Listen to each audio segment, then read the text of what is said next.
on Good Morning Football. Counting down to GMFB in Arizona. The undefeated Niners coming to town. We are in full get-up, and in the words of Winifred Sanderson, my favorite Hocus Pocus witch, let's thank Will Selva for that marvelous introduction. Yeah, Will, the real hero. You guys have totally outdone yourself. This may be the best Halloween ever in our 4 years of doing this. Would you guys agree? I think so. Yeah. Yeah, Boz agrees. Look at all this candy. I like your costume too, Will. Yeah, great costume, Thank you. Will. Thank you. Well, I'm dressed as I always am, as Jimmy Fallon, you know? Thank you, Fantasy Football Draft, for letting me know that even in my fantasies, I'm bad at sports. Yeah!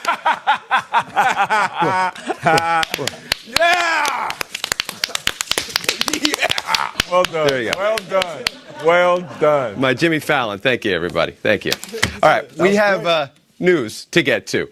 Well, as the Nationals are basking in the glow of their first World Series title ever, Washington's professional football team is dealing with the saga over a helmet. And we remember how things turned out the last time a player had a problem with a helmet, right? Yes, we're talking to you, AB. Now, in this particular case, however, Redskins left tackle Trent Williams felt discomfort wearing one, and as a result, did not practice. NFL Network insider Ian Rappaport reporting the team has 2 weeks to find him a helmet that won't hurt. Now, according to Rap Sheet, Williams passed all parts of his physical, but then tried on a helmet and experienced pain, which is considered part of the physical. The Redskins had believed he was healthy enough to practice following a visit with medical personnel. Stay tuned, as we like to say. Well, it's been a frustrating season for quarterback Baker Mayfield and the Browns, as they currently sit at 2-6. Once seen as a potential Super Bowl contender with an impressive array of talent, this frustration seemed to boil over for Mayfield after getting questions about Cleveland's drive at the end of the first half in Sunday's loss to the Patriots. That blocked field goal at the end of the first half, a 2-minute drive. It seemed like there was a lack of urgency there. There was something going on.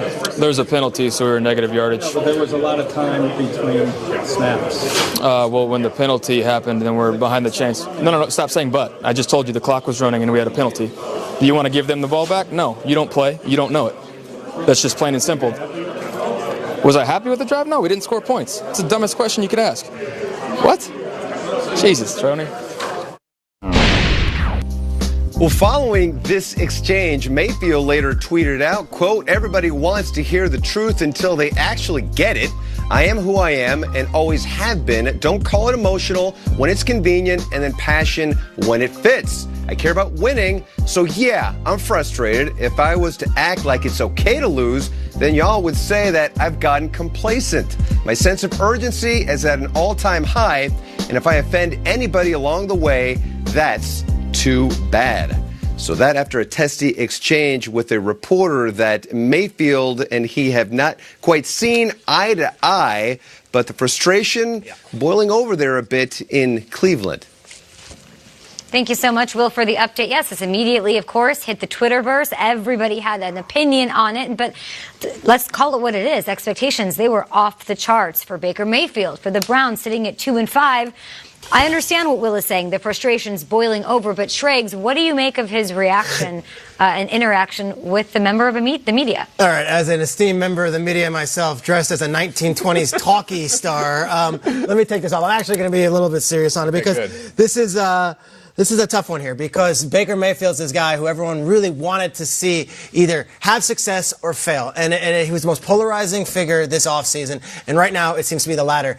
What Tony Grossi, who the reporter is asking him is a question that it's almost innocuous. It's the fact that Tony's under his skin.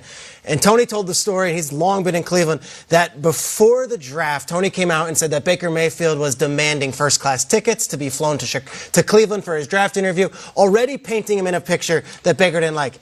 They've never sat down one-on-one, and Tony every day is there trying to get Baker hit his boiling point here. Baker hit his boiling point here, and he did two things that I always used to cringe at. You didn't play the game. Terrible. And then tell me how to do my job.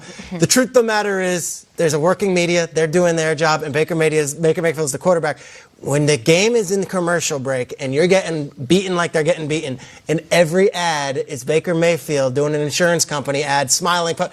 It's like it's fodder. It's easy. And if you let these reporters know that they can get under your skin, it's not going to get away. It's not going to stop. And they're certainly not going to bow down to you and treat you like the celebrity status they did before the season started. Yeah, they're not rolling with you now. You're not winning. And you're obviously not happy with how things are going. You can't lose your cool like this. You just can't. Because as a reporter, I'll tell you, there's sharks in the there's blood in the water now. Like the sharks are coming, and they see a vulnerable topic. Meaning that every day it's going to be them questioning, trying to get a soundbite out of this. Because for Tony today, Tony Grossi's being talked about everywhere today. That is day of his life. That is the day of his season. Like that's it. He's got it. And unfortunately, Baker needs to figure out a way to stop worrying about what everyone else is saying. And I don't know if that's possible the way he plays and what he runs on.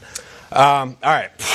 The Boz is disappointed in the Bake. The Boz made a vow to support the Bake no matter what in the offseason, that I thick and thin right now. And the Boz is sleeping in the guest room and we're in therapy. Peter, you've talked a lot about Kirk Cousins lately. And you said in light of the apology to Adam Thielen and all that, the most important thing that a quarterback can do is be himself. Don't try to be anybody else. Guys, Baker Mayfield is a brat. Baker Mayfield is kind of a jerk. I think he always has been. I think he always will be. I don't want him to get away from that because I've said at this table over and over, change nothing. Don't do anything. It's gotten you where you have to go. The problem is that Baker Mayfield is not winning now. I don't even care what you said to Tony. What's his name? I don't care. I don't care how he walked out of a press conference. If he wants to do that, that's fine. Can you stop throwing interceptions? It's been terrible. It doesn't work when he's not winning on the field. I will say this. There's a lot of people yesterday and today who are very comfortable with this take about Baker Mayfield that I want my quarterback to be calm all the time and I need a constant businessman and I need Russell Wilson who never gets ruffled and never shows emotion. That's a bunch of crap. I mean, I will point to Brett Favre, Dan Marino, Jim Kelly, Cam Newton. We could do this for the rest of the show of quarterbacks who ran real hot. I have no problem with Baker saying, you know what, screw it. It's a stupid question and I know you're messing with me to try to get a reaction, so I'm out of here. I don't care about that. What I care about is, Baker, you've sucked on the field, and I think you know that. You've absolutely sucked. You got to play better, dude, and then we'll get back together. Now, here's the thing. Me dressed as Deion, Primetime knows all about this. I don't know if y'all are familiar, but when he was playing baseball, he got into it with Tim McCarver. There was a famous interaction in the locker room. You're a real man, Deion. Right? Yeah. We all remember he kind of poured locker room on a reporter. There's moments in sports history where an athlete is going to get in his feelings. There's a couple of things that I try not to do whenever I felt like I wanted to snap back at somebody. One is play that card. Even though it's true, even though Tony Grossi didn't play the game, even though he might not understand the game intellectually like Baker or the coach, you don't say that. You don't throw it back in their face because it's pointless. We all understand that. The reason that they're on the other side asking you the questions is because of that reason. Two, never walk out from an interview. Never. No matter how much you're bothered, no matter how much somebody gets under your skin, never walk out of the interview. Ask you why. Why is that so important? Because it shows that you have enough appreciation for somebody else doing their job, even when they're not doing the job you want them to. But with all that said, Baker was right. It was a dumb question. It was a dumb. Are you happy with the way the drive ended? They didn't get points. They're getting beat up. It's like, are you happy with the way the season ended? It's like somebody saying, hey, are you happy with the way the show Lost ended? Yeah. Are you happy with the way Game of Thrones ended? No. Are you happy with the way Titanic ended? No. Hey, Miss Lincoln, are you happy with the way the play ended? Hated it. Football. Hey, how about the Saints? Are you happy with the way your season ended?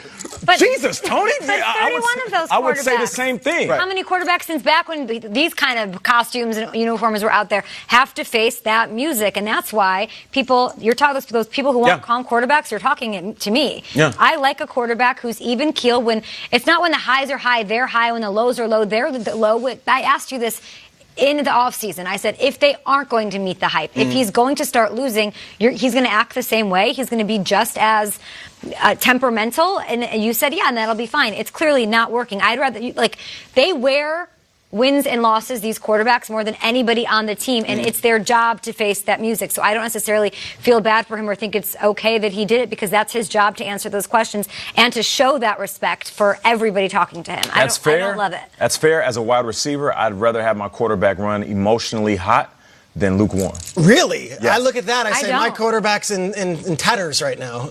I think there's a leadership factor that's missing. Yeah. And I don't think that all quarterbacks have to be calm. Don't tell me that you can't win at quarterback unless you're emotional. You can't. I've seen it a million times. You're scowling, Peter. But there's emotional quarterbacks that handle that stuff better, right? Like, would Brett Favre have handled that differently? I would think so. I think if Baker Mayfield had the personality of Russell Wilson, he would not be the #1 pick. He would not be on the Browns right now. He would not have the Heisman. You'd take everything away from him. Right. Go with what got you. It's not going well. That's fair. Every quarterback has had these moments. Tom Brady has too. Like, what are we talking about? Tom Brady snaps at every reporter who doesn't ask him about how great he is. 100%. He's got it in him. Everybody has. And the quarterbacks that don't, I don't want them. Because when the water gets shaky and we're sitting there looking for a leader, that dude's going to be super casual about what's going on. I'd rather have a faucet running hot than lukewarm. Tatters. He's a complete boiling pot right now. That is not how you lead a team with that performance yesterday. More Good Morning Football ahead. We're clearly passionate about this topic. Highs, lows, all of that, Boz, prime. Nothing funnier than you two dressed like this, like the opposite. So I know. Nothing more to show the difference in Kyle and Baker than these 70 costumes. years difference. Niners winning on defense. They are running the football old school style, Schrags. They're running the ball like the galloping ghost. There's some subtle wizardry, though, to their play calling. And what do the players think of the GM's response for the Jets to Jamal Adams? Jamal Adams put himself into pretty high company yesterday. Is Jamal just defensive Baker Mayfield? Is that what it is? We're going to do this segment next. Or is that true? Or is Baker Mayfield being I'm defensive? going to eat Maybe. every one of these. Oh. Pretty good.